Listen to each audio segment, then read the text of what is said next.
Oke teman-teman, hari ini kita akan belajar bagaimana bisa membuat sebuah printer antrian, printer karcis antrian yang dulu kita pernah bikin seperti ini. Dia polos tanpa ada gambar sama sekali. Nah, sekarang kita akan coba bikin hal yang serupa tapi dengan tampilan yang ada gambarnya. Nah, ini masih polosan banget. Dan sekarang kita akan bikin biar ada logo perusahaannya. Jadi biar lebih ngangkat gitu nilai produknya gitu ya. Nah, seperti ini teman-teman bisa lihat. Karcis antrian yang kita akan buat seperti ini. Ada juga sisa antriannya dan juga bisa mencetak logo. Nah, gimana caranya bikin seperti ini? Gampang banget. Maka dari itu, ikutin terus videonya di sini.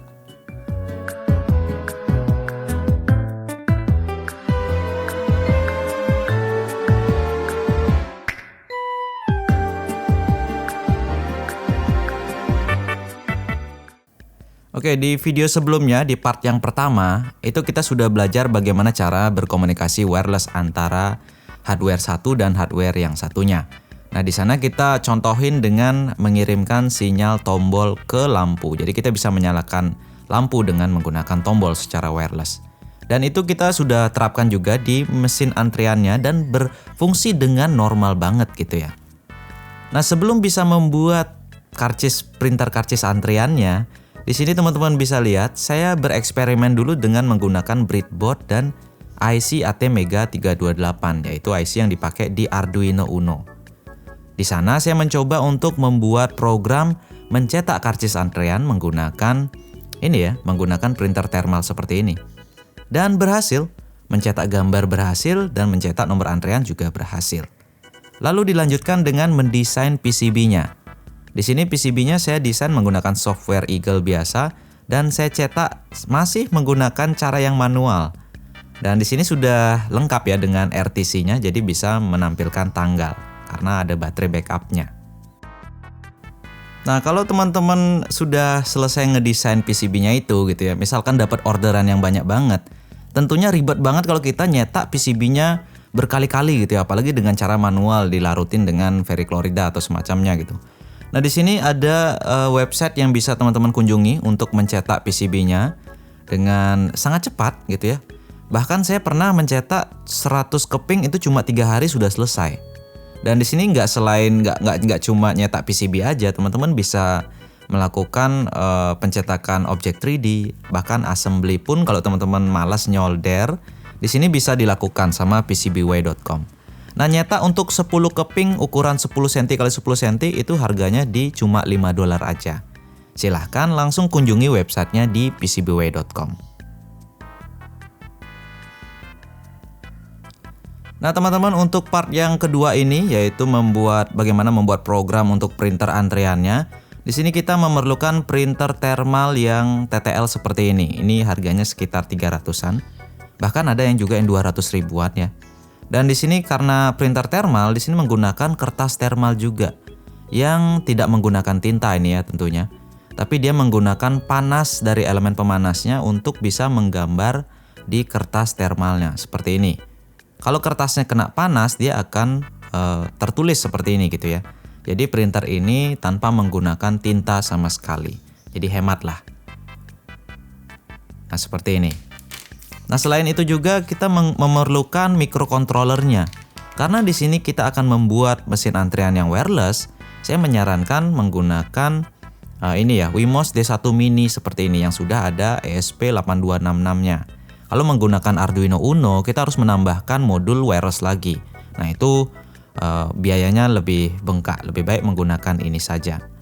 Selain itu, kita juga memerlukan rangkaian regulatornya 7805 dan juga kapasitor Elco-nya sebagai filter tegangan. Dan yang terakhir adalah tombol untuk mencet antriannya. Simple banget, cuma itu aja. Terus apa lagi teman-teman ya?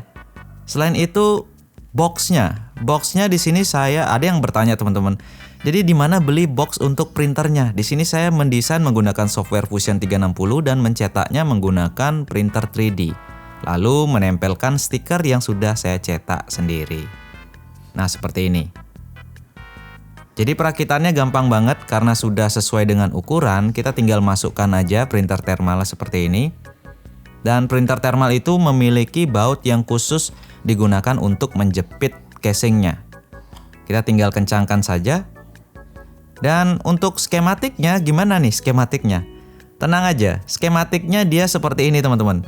Jadi simple banget, dari Wemos D1 Mini keluar RX-TX di pin D1, D2 itu GPIO 4 dan 5. Lalu power supply harus disertakan di masing-masingnya, yaitu di printer thermalnya juga, terus di Wemos D1-nya juga. Kalau di printer thermalnya itu 9 volt.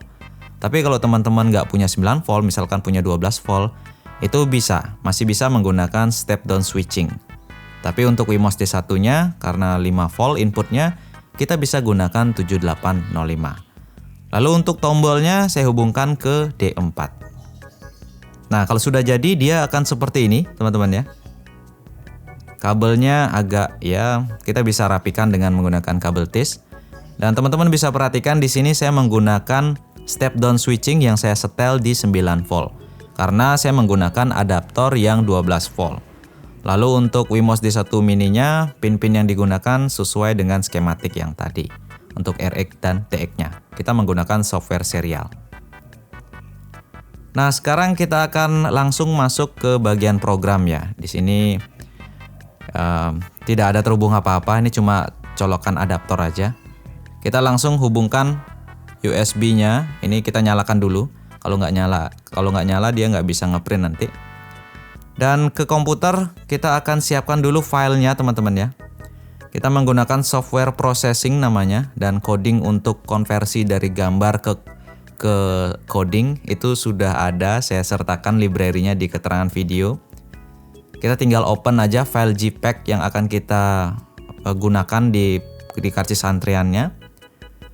Lalu kita klik tombol play, maka dia akan otomatis menjadi file header dan lokasinya di sini ya. Nah, kita di coding yang saya sudah selesaikan ini, kita tinggal open saja atau tambahkan gitu ya. Bisa new tab atau bisa di bagian sini. Kita add file. Cari file yang tadi, file gadai.h gitu ya. Itu adalah file coding yang akan digunakan si printer mencetak gambarnya gitu. Nah, ini dia, gadai.h. Nah, di sini kita harus menghapus beberapa tulisan untuk menyamakan dengan project sebelumnya, yaitu lpd.h di part yang pertama ya. Ini kita hapus. Karena kenapa saya hapus lokasinya ini? Karena dia file gadai.h-nya sudah di dalam satu folder di sini. Jadi nggak usah ada lokasi lagi gitu ya. Kita hapus, kita samakan di sini. Ini kita hapus dan ini juga dihapus. Nah, seperti itu. Lalu tinggal kita panggil aja file gadai.h ini di coding yang mencetak gambar gitu ya. Di bagian coding utamanya. Ini juga dihapus nih. Kalau kita compile nggak error, kita bisa lanjut lagi. Nah, ini kalau misalkan nanti ngeprint gambarnya kebesaran, kita bisa kecilin lagi gambarnya ini dan lakukan hal yang sama seperti tadi. Jadi dikonversi dulu pakai software processingnya, file headernya kita panggil, dan kita bisa langsung ubah codingnya gitu. Jadi mungkin bisa ada dua file header yang berbeda ya, gambar gadai yang besar dan gambar gadai yang kecil. Nah, ini gadai kecil, ini sudah ada. Dan di coding utamanya kita tinggal panggil aja nama gadai kecil gitu, dan juga menyesuaikan. Nah, konsepnya sebenarnya simple teman-teman ya. Ini ada printer thermal. Printer thermal ini sudah terkoneksi wireless, ada tombolnya juga menggunakan Wemos D1 Mini. Nah, kalau ada orang yang datang memencet tombol printer antrean itu, maka di dalam microcontroller si printer ini akan terjadi proses counter up, menambah satu angka di variabelnya gitu ya. Kalau dipencet lagi, dia akan nambah lagi. Nah, saat dia memencet, itu akan mengirimkan data ke servernya. Nah, kebetulan di sini alat yang saya buat servernya ada di bagian display yang menampilkan A001, A002 gitu ya. Jadi servernya ada di displaynya. Dia akan mengirimkan datanya secara wireless. untuk mengetahui bahwa si server tahu bahwa oh maksimal ada dua orang nih yang mencet tombol dari tadi. Nah gitu. Begitu juga untuk di kliennya atau di loketnya. Tapi di sini dia komunikasinya dua arah. Begitu juga printernya. Nah, fungsi seperti ini biar tahu bahwa sisa berapa sih antriannya gitu ya. Jadi itu ada prosesnya. Nah, begitu juga untuk yang modul audionya. Modul audionya wireless juga. Dia juga mengetahui nomor berapa yang dipencet berkomunikasi ke server. Jadi servernya ini adalah yang display ini adalah alat utamanya gitu. Nah, di sini sebelum kita masukin coding utamanya, kita bisa lakukan tes dengan menggunakan printer test atau coding example dari library-nya. Ada beberapa yang harus dirubah yaitu pin-nya.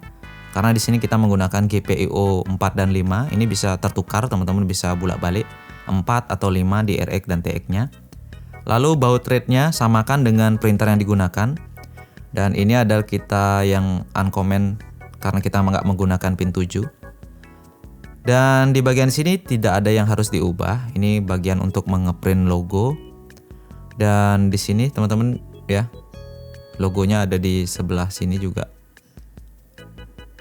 Nah, ini adalah perintah-perintah yang teman-teman bisa ubah-ubah atau panggil-panggil nanti pada saat membuat coding printernya.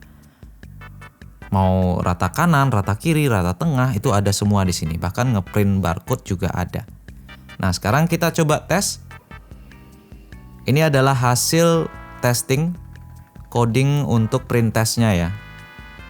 Asli dari example code-nya. Nah, ini ada font yang besar, font yang kecil, dia center, dia rata kiri gitu ya. Bahkan ngeprint barcode juga bisa di sini. Kalau sudah berhasil, baru kita lanjut ke coding yang aslinya. Ini nih hasilnya nih.